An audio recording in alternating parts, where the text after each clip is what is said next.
சிங்கிளா அதுவும் பெண் குழந்தைங்க 2 பேரே வச்சுட்டு நம்ம வந்து ஒரு விஷயத்த பண்றோம் அப்படின்னா நிறைய இடையூறுகளும் இருந்திருக்கும். நான் இந்த மாதிரி பண்றேன், இதுல இந்த மாதிரி வாய்ப்புகள் இருக்கு, நீங்க இதையும் பயன்படுத்துங்க அப்படின்னு தான் நான் சொல்றேன். அவங்க செய்யறது இல்லை, விமர்சனத்தை மட்டுமே பேசிட்டு உட்காந்துருக்காங்க. நான் எந்த விமர்சனத்துக்குமே பதிலே சொல்ல மாட்டேன். நான் வளர்ந்ததே அவங்களுக்கு ஒரு பெரிய விஷயமா தான் இருக்கணும்ன்றது தான் விஷயமே. செம பதில் தான் இது. யாரையும் ஏமாத்தலை, யார் கூடயும் கெடுக்கல. நம்ம பின்னாடி என்ன பண்ணுறாங்க, இவங்க என்ன பண்ணுறாங்கன்னு பார்க்கல.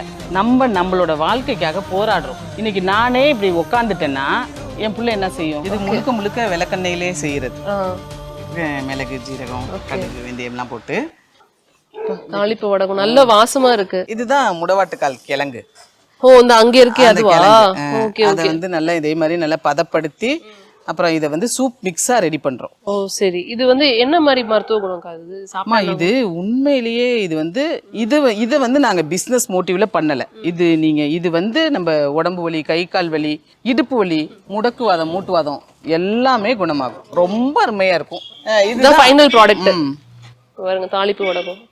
இதை எடுத்து போட்டு குழம்புல தாளிச்சு போடுவாங்க. சாம்பாருக்கே சில பேர் தாளிப்பாங்க, காரக்குழம்புக்குலாம் தாளிப்பாங்க, அதாவது புளி குழம்புங்குவாங்க, கீரை குழம்பு எல்லாத்துக்குமே, கீரை எல்லாத்துக்குமே துவையல் இருக்கலாம், ரொம்ப நல்லா இருக்கும். நல்லா வாசமா இருக்கு. 1 வருஷம் வரைக்கும் வீணா போகாது. இது எப்படி இதெல்லாம் உங்களுக்கு தெரியும்க்கா? இந்த மாதிரி ஒரு கிழங்கு இருக்கு, இது மாதிரி ஒண்ணு இருக்குன்னே எங்களுக்கு எல்லாம் தெரியாது. எனக்கும் தெரியாதுதான். ஆனா அதுக்கப்புறம் ஒரு சகோதரி வந்து வெளிநாட்டுல இருந்து வந்து எனக்கு வந்து இந்த மாதிரி முடவாட்டுக்கால கிழங்குன்னு ஒண்ணு இருக்குப்பா, எனக்கு வாங்கி அனுப்புங்க அப்படின்னு சொன்னாங்க. இந்த கிழங்கோட விலை 500 ரூபா. எது? ஆமா, 1 கிலோ 500 ரூபாயா? 500 ரூபா கொடுத்து வாங்கினவங்க 500 ரூபா கொடுத்து நான் அவங்களுக்கு வேற இடத்துல வாங்கி அனுப்பிச்சு விட்டேன். அவங்க வந்து அதை வந்து கொரியர் சார்ஜே 700-800 ரூபா கொடுத்து வாங்கினாங்க. அப்ப அதுல இவ்வளவு விஷயம் என்ன இருக்கு? இதையே இவ்வளவு 500 ரூபா கொடுத்து இதை வாங்குறாங்க, அப்புறம் கொரியர் சார்ஜ் வேற இவ்வளவு காசு கொடுத்து வாங்குறாங்க. இது என்ன இருக்குன்னு இதை பத்தி தெரிஞ்சுக்க ஆரம்பிச்சு அதுக்கப்புறமா இதை நாங்க தயாரிக்க ஆரம்பிச்சோம். நல்ல ரிசல்ட். இது ஜனங்களுக்கு ரொம்ப அருமையா இருக்கும். ஃபுல்லா அவங்க இது கருவேப்பிலை தான் அஞ்சிட்டு இருப்பாங்க, மசாலாக்கு எல்லாம் கருவேப்பிலை பொடி. ஓ, கருவேப்பிலை பொடி. அதுக்கப்புறம் இங்க வத்தல் எல்லாமே வந்து பேக் பண்றாங்க, அங்க நெய் பேக் பண்றாங்க. நீங்க நெய் காய்ச்சுற வீடியோஸ் நாங்க நிறைய பாத்துருக்கோம். இப்பயும் ஸ்டில் வந்து எங்க வீட்டுல தான் காய்ச்சுறீங்களா? ஆமா. அப்படிங்களா?